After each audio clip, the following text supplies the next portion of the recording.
So it's a lot of working with writers and talking to writers and reading their work and also working on my own work. I live very close to campus, so it's actually given me more time to write, if that makes sense. Like, I just feel like I have a more professionalized rhythm as a writer than I had before Fat Ham.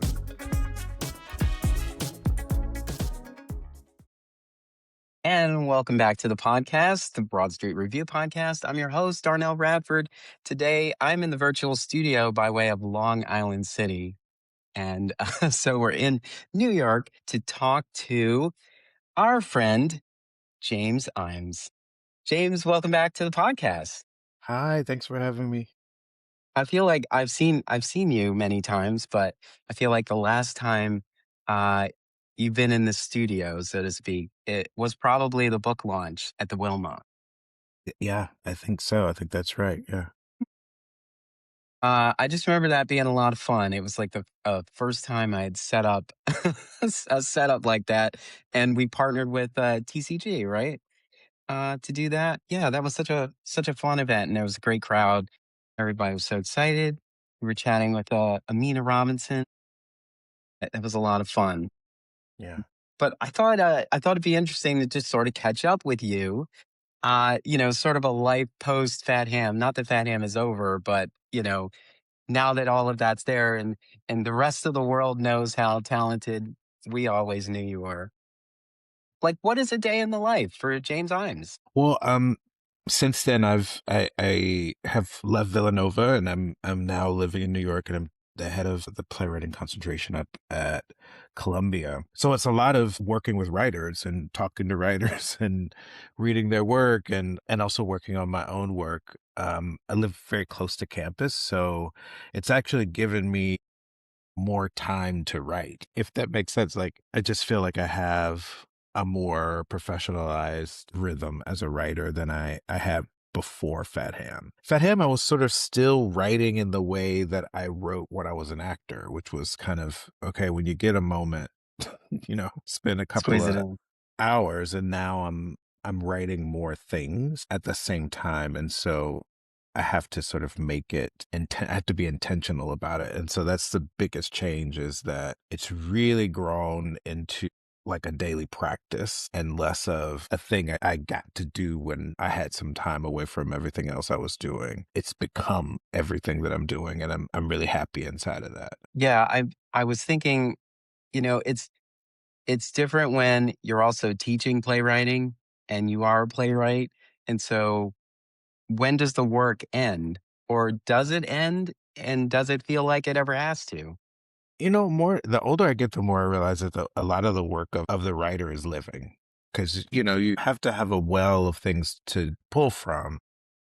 And at every stage of your life, you can have great depth of that, but like, it's going to only continue to become more rich and complex if you go out and you live your life and you try things, you do things that make you uncomfortable, you do things that, I think one of the things that helped me a lot as a writer was I acted for so long, which is a career that you experience a great deal of rejection over the course of your career.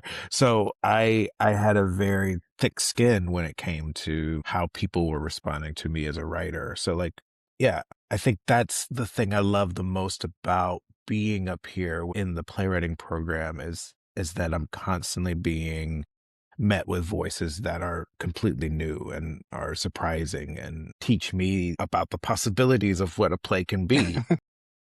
I love that about being here. Yeah. Um, do you see the inklings of talent in your students that you think maybe someone saw in you at a time? And do you think, wow, I think this person, their star could be bigger than mine one day? I mean, I think they all are. If I'm being honest, like, because I kind of learned how to do it by like doing it. And like, they have so much more craft than I do because they've gone through so much of their training has been in writing plays. But like, what's really more exciting is seeing them discover that they can make their own path, which is a thing that I think I did. I sort of did everything kind of backwards to get to this moment that I'm in. And so I see them looking at the industry and saying, there is a way to do this that feels kind of received and typical, but maybe there's a different way to do this. And so Hmm. you get kids that are sort of talking about an Orbiter 3 sort of model that's starting to form. There's another playwright in the program who I think is just a remarkable talent who writes in Elizabethan verse exclusively. Mm. And he's like thinking, I think I want to create like an ensemble of people who want to work on this kind of text, but with new language. And I'm like, well, that's novel. That's new. Like, I think what's exciting is that I see them, maybe because the world is burning, realizing that there's more options than they originally thought were available to them and starting to Yeah. sort of build some things that don't quite exist. And that I think is really exciting and makes me happy. Yeah, I know it. It's interesting that you said that because I was thinking there are some benefits to being here today, even though there's a lot of chaos that we can look at. It's sort of we can draw from it as well, but there's also a lot of things that make the information or the research that we seek more accessible than before. Of course, we still have to live our lives to be able to tell these stories, but in a way, it does kind of feel like this is a better moment, or not a better moment, but this is a moment where art is poised to take center stage in terms of making sense of what is going on, and also to help us blaze a path forward, because there's a lot of conversation about like what do we do next, where do we go, and somebody has to dream it up. There were times where I'm listening to the news cycle and I'm saying, like, I feel like Aaron Sorkin needs to write us out of this some way, like find some eloquent, lost pages of The West Wing and to write us out of nonsense. But of course, I'm just being clever. But to say like who's gonna save us Yeah. in this moment? Yeah. It's us. Yeah, I know. I know. There are many times, of course, in my current role as executive director, I'm saying like, who? How do we? Oh wait, it's me. I have to make that decision. Isn't that just the most staggering realization when you sort of go, but where's I'm the adult. God, like it's this really interesting moment. Yeah, because I'm also finding a coming. lot of charm in, but it is very much like, oh, right. Okay. I can just decide. Well, also coming up, we're so used to having to check in with people, Hmm. and then like I said it a while ago. I feel like as soon as I turned 40, people started listening to what I was saying. And it just seems weird. I was like, I was the same person. It was just, I wasn't taken seriously, in my opinion, until I reached a certain age. And I just remember thinking about there were a lot of New York artistic directors who didn't take on those roles until they were in their early piece and then sort of moved the organization forward. And I was like, man, there's something about it. You get to that point and I guess you officially feel like you're not a child anymore, or maybe you transition from taking and you start giving Mm-hmm. back, using everything that you've learned up to this point and saying, like, how can I contribute that to try to make something better? Hmm. Yeah. I feel that very strongly. No, 40 has been I am 45, so I'm halfway through it. So am I. It's fabulous. I mean, I feel like I got some sort of weird clarity and it hasn't left me. So I hope it doesn't leave me. Yeah. So let's talk about the James Ijames Pass. Hmm. I thought this was such a clever idea, especially the combination of the hat. It was great.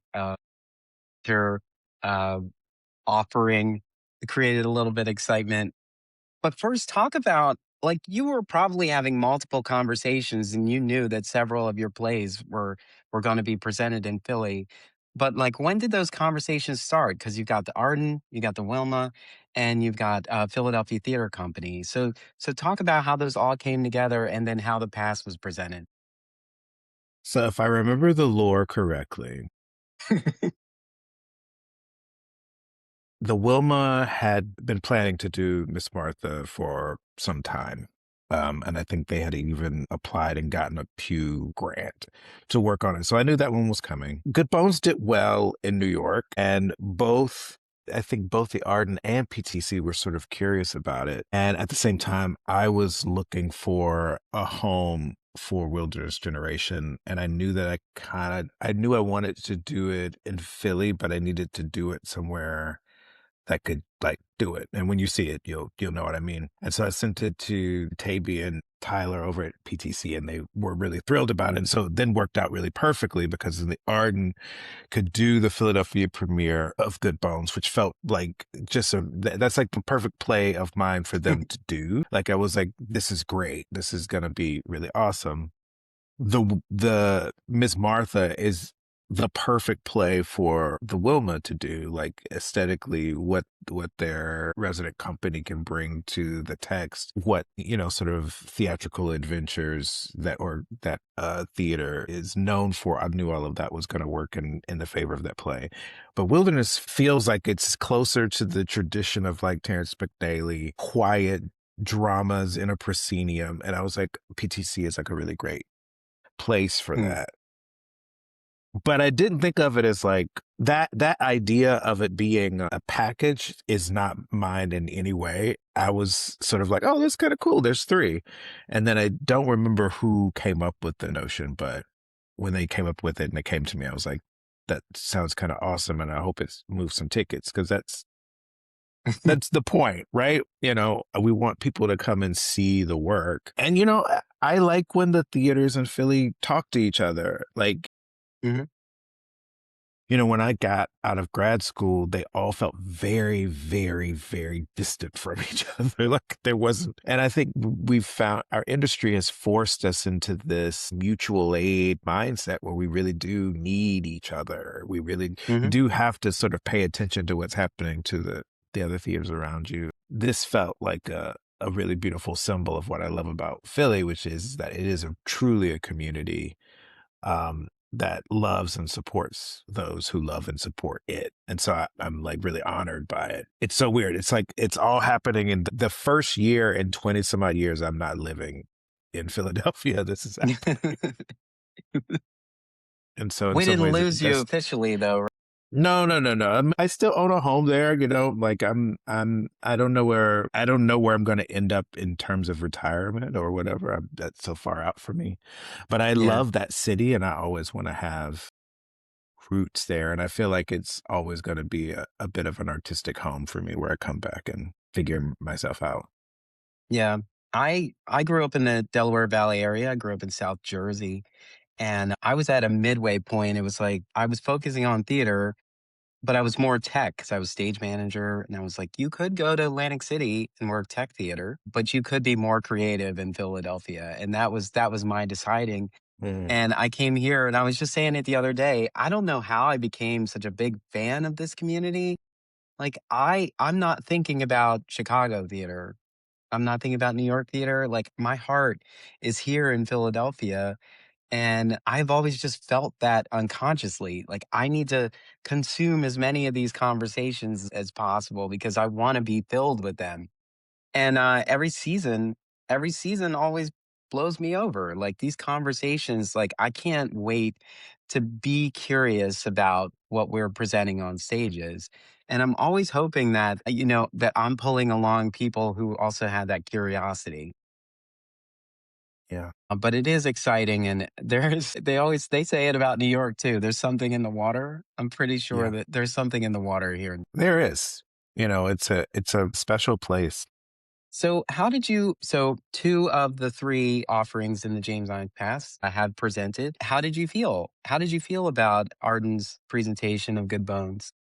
I loved it. I thought Akeem and the company did a tremendous job. I felt like they made a production of that play that was going to really hit a Philadelphia audience. Like Mm, that's the third production of it I've seen. And yeah, it just was sort of beautifully rendered. I thought it was beautifully moving in the places that it needed to be moving. And it was very funny in the spots where it needed to be funny.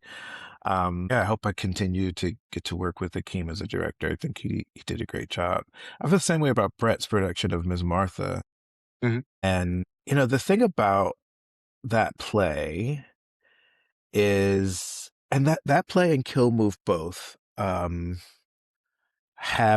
use this language, the stink of the Wilma on it. And what I mean by that is, um, both of those plays were around the time I was starting to begin to develop a friendship and professional relationship with Blanca Ziska. And she invited to me to I'm sure you remember this pre-Hot House. But, even when we were working on Angels in America, we did all of these explorations into breath and body. And at that time, I was writing quite a lot, and I was being really deeply influenced by this stuff she was putting in front of me and seeing if I could write it into the plays.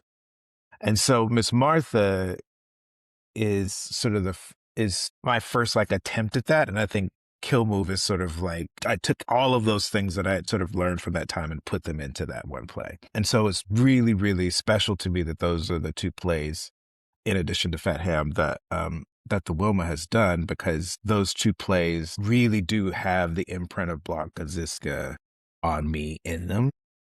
Mm. And so yeah, that's why that one was really special, and I just thought that production was astonishing. Lots of times when I'm writing a play, uh, yeah, I'm deciding if I want to say this, but I do want to say it because it's true. Lots of times when I'm writing a play and I close my eyes, the theater that I see is that very particular proscenium of the Wilma, which is very wide. And the floor is the same floor as the floor of the first row. And I Mm. think that it mimics the Greeks. It mimics, this really old relationship to storytelling that I just really love. So to see both of those plays in that theatrical space have been two very meaningful moments Mm. for me in my career. So yeah, I really, really, really loved that production. And I thought Brett and the company were just astonishing. It was just Yeah. really thrilling. Yeah. It's so interesting to hear you say that because, most writers write in solitude, you know? And so we're not always aware that we're thinking about the overall presentation. Like, where's it going to be? Like, what kind of space is it looking at? As you're writing it, are you thinking about, like, how could this work in a 50-seat black box? How could this work on a full on proscenium? Like, are you thinking about scale at the time? Or in general, are you just thinking about my first presentation of this? This is what I want to see, Mhm. in terms of like pairing with the company that's going to present your work for the first time. I do think about scale because I'm a bit of a maximalist, which is another problem of mine as a writer, is that I like a lot of things in a play. But yeah, I do think about scale, but I think about it in both directions. Because to me, I also think it's really impressive when the footprint of a play is quite small and still able to like, thrilling emotion. Mm. I think if I had my way and all the money in the world and I could produce in the way that I want it, um, I would do all sorts of configurations of scale. I would make things for two people at a time. I would make things that people had to move through. Like, if I, and I think the root of that is my deep, deep love of the audience. I Mm. think it comes from being an audience member first and watching things and hoping and dreaming and yearning, like that beautiful relationship when you want to be doing the thing that you see people on stage doing, and I don't know, you feel it. To me, it always felt like something turned on, like I got clearer or something. And that relationship, my personal relationship to seeing theater, has had a big influence. But also, like, as an actor, like, understanding the movements and the strangeness of an audience is something that's just been really special to me. I just sort of can kind of see what the world is going to look like. It just Mm. depends. But yeah, those two plays in particular, I just was around there a whole lot when I was writing them, and I was working on big things when I was working on those plays and working at the Wilma at the same time. So it had a real impact on me. Yeah. I want to talk more about the wilderness generation, but I also want to, in various conversations, you've been asked, like, which writers inspire you? And you've mentioned August Wilson. And when I thought about that, I was like, do you have any thoughts on creating an anthology of stories similar to what August Wilson did with the decades? Or is there a through line that you're already unconsciously working on through your work? I said a lot of things in Philly and in North Carolina because those are the places I've lived, but that's not really a through line. So let me think. I don't think so. I am formally promiscuous. And I think to do what August did, you can't really do that. You can't really be someone that like wants to write many different kinds of plays. You know, why those plays are so distinct is because they move ahead 10 years and the world is different and Tainted. Yeah. language is strikingly different and music is strikingly different. And but I want to, every time I sit down to write a play, I'm like I'm writing a whole thing, like a planet, like a self-contained thing that is its own, and that each one of them are going to be, they might have things, you know, the thing that runs through all of my plays is this balance of humor and pathos. You know, I think it's important that plays both move people, but they also should like entertain people. Like I think plays should be fun to watch, even if they're difficult to Hmm. watch. I think you should also have a good time watching them. And so those are things that run through. I have a deep love of like critical fabulation, a moment in history that we can't completely know. You know, these people and these variables together, what was happening in that room. I'm curious about the unknowable and sort of like trying to stand in the gap of that. But not I don't think I'm gonna, and I commend writers that could, like I think about Dominic Marceau writing about Detroit and you know, I have a great admiration for that. I don't think I think it's too late. I think I should have started something like that earlier if I was gonna do it. Yeah. um, some of the things I liked about the recent work we saw on stage, like for Good Bones, I thought it was interesting that you take two characters who came from the same background, but one of them left and you know got a whole world of education and felt like they could do something because of, I guess, to say the trauma that they had growing up, that they could be a part of some meaningful change, but not realizing how everybody else processed the world that they both lived in. And even in that space, the story primarily set in that kitchen, which is this sort of monochrome color. And I remember saying when I was talking to the cast afterwards, I was like, the whole thing is gray. And like even the space that they're in is gray. The conversation they're having is gray. And they're just trying to meet in the middle to at least understand each other. It's not really about changing minds. It's about saying, like, this is tough. Like you feel strongly about one thing. I feel strongly about this is just who we are. It made me who I am. And the way the play ended was interesting too, because I hear that there were so many moments, like there were things to consider about how it ends. Like I honestly thought that the couple was going to get up, go to the door, and then the lights fade. Because they make this moment of being, we'll be right outside the door. It's like, but there was a different ending and that was just as good. It's just so interesting. You were a part of that process too. And just talk about how you came to terms of like figuring that out kind of in real time in the space as you're looking at Yeah. what's the best way to do their particular production of it. Well, you know, that's all on them. Like I wasn't in the room when that decision was made, and I thought the way that they did it was really wonderful. You know, Aisha and Travis really haven't done enough work to go outside yet, I think. Mm, But I did want to show them kind of deciding that they wanted to begin doing that work. And so that's why it's sort of nebulous and open, because I think it's important to, you can also, you know, it's great to show people that people can be completely transformed, but it's also important to show people that like, so that tiny step is significant and dramatically like powerful.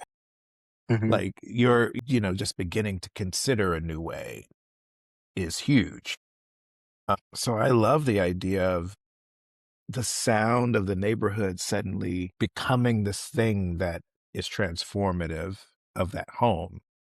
I'm in the process of writing the libretto for an opera version of Good Bones that's going to be Mm, at the. But one of the things that I've written into the opera is that Sister Bernice is like a spirit that's moving through this house that's continuously saying to them, open up, open up, mm, open up. And I think the larger lesson of the play is after several years of us being very isolated and political climates and the world itself trying to continue to make us more isolated, it's a reminder that you have to be in community with other people. You cannot be alone. We're not supposed to be cut off. And so it's just a reminder to get out there yeah, and to be in the world and not just on your phone or. that is true. I think about moments before I officially moved to Philadelphia. I used to take a train I used to take a bus and then the train into the city from South Jersey, and there were people that I saw on that route every day, and I never engaged with them, but they were a part of my life because whenever I didn't see them, I was like, what happened to that guy? He always gets on at this stop. He's not on today." And you start to worry about them even though you don't even know them.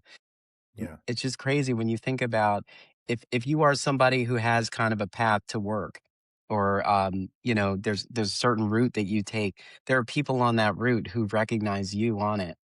And Mm. you're a part of them in this weird way. You don't realize how you contribute to the world moving the way it does.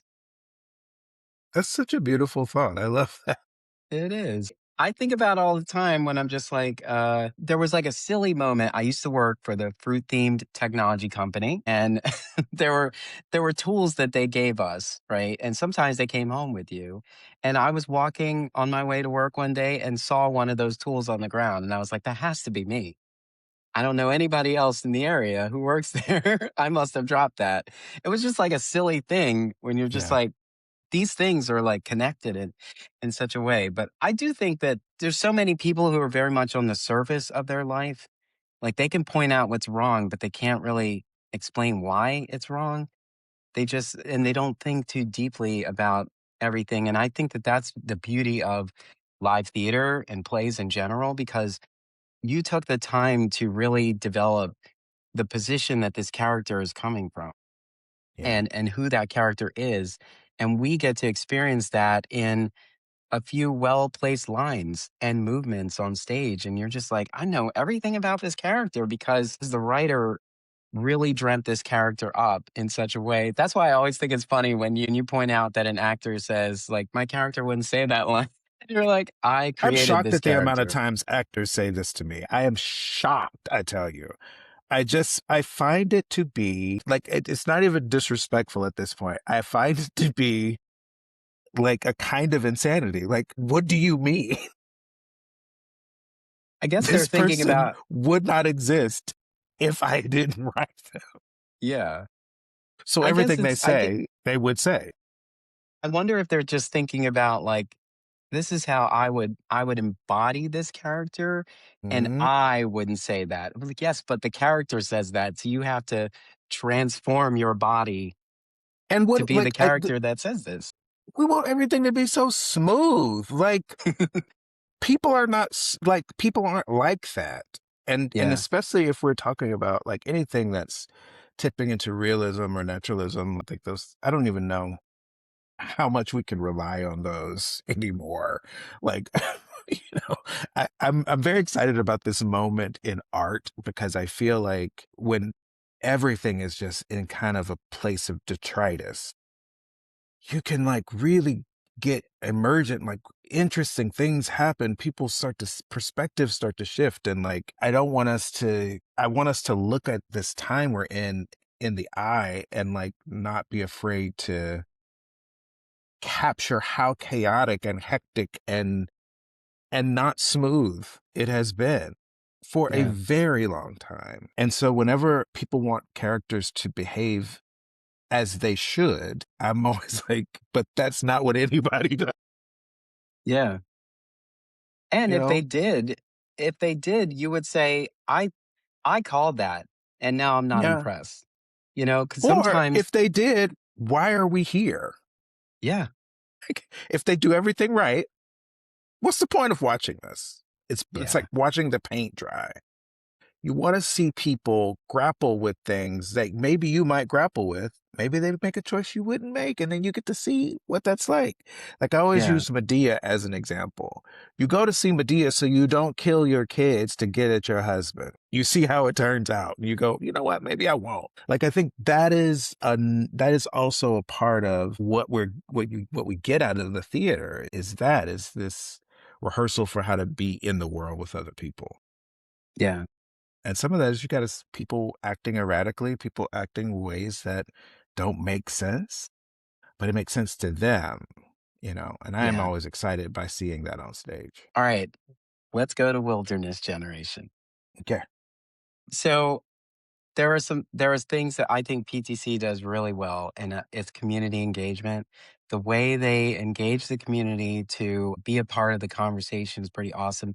I went to an earlier community conversation where Joshua Campbell, the director of education, talked about the premise of Wilderness Generation and how they wanted to reach into the community to engage in this conversation. And then we got a sample of the work from some great actors. And then after that, the question was, how do you want to help? And it was like an interesting thing where it was just like, oh, okay, well, and everybody just sort of like jumped into like how they could help. I thought it was so smart. It was like, we're just giving you a teaser, what we're bringing. We're talking about these elements, these themes, and everybody was on board. And I was like, how you want to help? You know, it wasn't about money. It was just about, you know, how do you want to help spread the word? How do you want to make Mm, sure that people become part of this conversation? And I just thought that that was very smart of them to do. And I really hope that it pays off in terms of like getting more people to be a part of this conversation. But talk about the wilderness generation and this story of sort of generational traditions and passing on, and like, will they pick up this torch? Will they not? You know, what is to come of the legacy of a family? yeah. I do want to just take a moment and shout out Josh Kemp because I've never quite seen anyone build programming around a play the way he has. Robust, specific, delightful. Like I was in one and it was just like the most wonderful time. And so I do want to shout him out. Talk about the generational shifts and how, you know, will legacy carry on? Will they carry this torch? Will they put it down? Yeah. And how that makes up the themes in this story. So in 2020, 2021, I had quite a lot of loss in my family and like striking loss. Like patriarchs down to like babies of the family and things like that. And it really changed my relationship to thinking about ancestors, but also changed my relationship with thinking about how fit in my family. I don't know. I just was like, we have to keep choosing each other. We have to continue. Like, I live far away from my family. They all live together. They're building like story and lore without me. But I'm in the story because I'm in this distant place and I come in occasionally. So I'm in the story. I'm just not in it all the time. And you have to like continue to hold on to the things that the family has established or they'll fall away. And so I really wanted to explore that, but I didn't want to explore it between like parents and children or grandparents and children. I wanted them to be sort of present, but not in the room. And I really wanted to look at what I've been kind of thinking about them as like the post civil rights generations of Gen X, millennial, a little bit of Gen Z there. I think we get into something else there, but those two generations in particular, like we're the ones that are kind of it's our turn. And like, what are we gonna do? Are you gonna learn how to make the turkey? Are you gonna learn how to, are you gonna take up the thing that Nana used to do? Are you gonna take up the thing Mhm. Papa used to do? And choosing those things and not letting them fall has become a real obsession of mine in my own personal life. And so the play is in many ways a manifestation of that. But yeah, it's because I want my family to stay as close as we felt when I was a child. And of course, you grow up and you got jobs. Like when I was a child, it was like everybody's around all the time. It's Yeah, amazing. Like it's just, and I'm sure my cousin, she has two little boys, and I'm sure there's like, this is amazing. There's people that like love and adore me around all the time. And you get older and you're like, oh, wait, no, I got to go pay bills and work a job and like, yeah. and then still maintain these relationships that are sustaining, you know? Thank God for a text message chain. My family's is Mhm. so fun. I know what everybody's doing, even though I'm not there. But no, I was curious about writing a story about a generation of people who were like, we want to hold on to this. This is worth holding on to. So how do we do that? Yeah. Yeah, and definitely those moments happened in my life when my mother's mother passed on. The family was thinking about how do we carry on these traditions? Like we used to go to grandma's for Christmas Eve. Like what are we going to do now? Like and then when the more grander patriarch passed on, like we had these family reunions. We were going down to Georgia to be with Big Daddy. Not Big Daddy, but like I know. and, you know, um, and then when he passed, the question was like, how do we carry this on? And so various members of the family decide to take it on each year. Now we're using technology. We've got like Zoom channels. We have legacy chat threads where we're honoring birthdays and everything and coordinating family reunions. And so I'm not fully engaged in them, but I'm aware because I'm in the thread. And so I see all of that too. And so I feel like I'm distant too, but like I'm so glad that exists because I'm not disconnected. I'm just not actively because they are all in pockets very close to each other. And I'm not that far from most of my family. They're in New Yeah. Jersey, Yeah. but I'm over here and I think about that too. It's like I don't want these things to die. Do I want to coordinate them at this point? Not particularly. Like I just let me know the dates and then I will put them in the calendar. That's what I do cuz I think people have stronger opinions about what they would like to happen. And I'm just like I'm happy to be there with all of you once you sort this out. Very I true. love from afar. So there are some silly things I wanted to ask you. In your opinion, is there a formula to a Pulitzer Prize-winning play? There's not. What do you what do you think was what do you think was the draw for Fat Ham? Why do you think it resonated so intently? So you have to remember it won for 2022. So think about that. Yeah, yeah.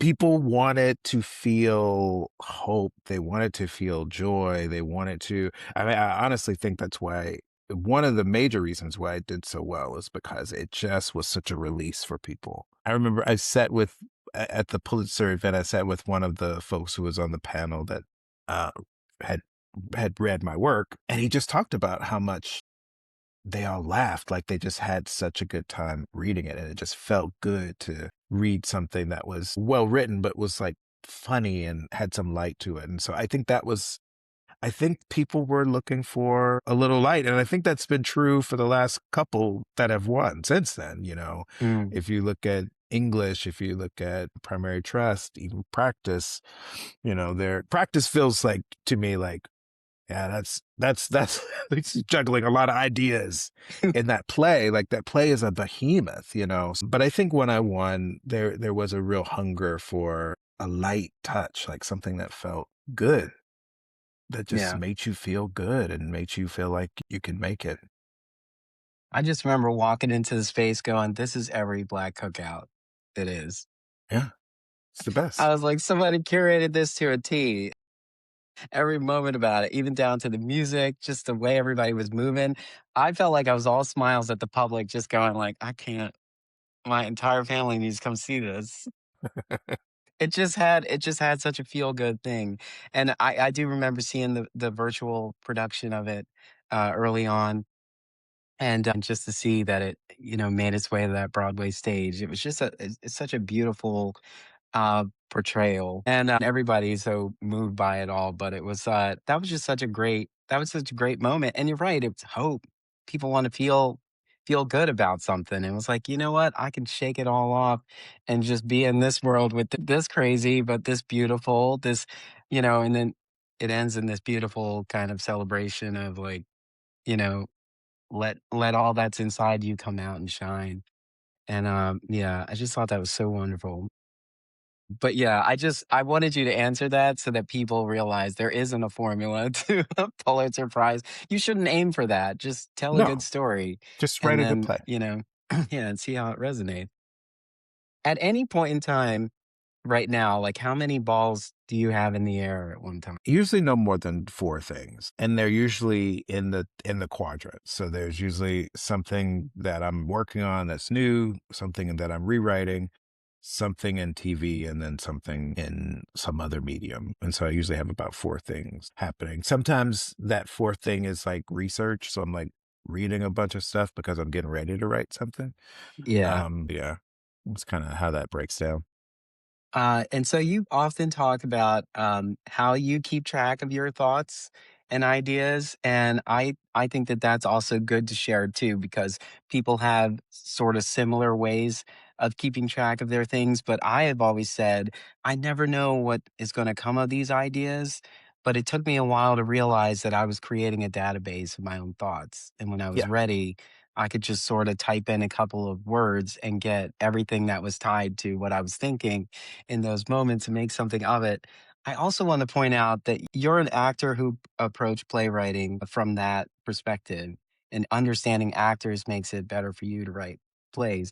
And when I came here to Philly, I was thinking about how I wanted to take acting classes so I could understand how to direct actors better. mhm, Like I wanted to understand what they need and how they need to be taken care of in the space so that when I was directing, that I was doing right by them. And it was just interesting to think about how these things sort of inform each other, and there isn't a right way to do it, but it's in care and in service of the other to understand all of these elements. Like I think every actor needs to understand how to produce a play because it's so involved. And sometimes you're just thinking like some things don't quite make sense. But, in the producer's office, they're in there like wheeling and dealing, like, trying to figure out how to get the lights up on this thing. It's not always seamless, but it's interesting to understand that because I think that's why I have such a great passion for the art form. And I want to celebrate all of it because I know it wasn't easy to bring it to the stage. And so I want to celebrate that. You can not like this story, but yeah, you can't like ignore or deny the effort that went into this. And all of that together, you're just like, I was fed. mhm, This was good.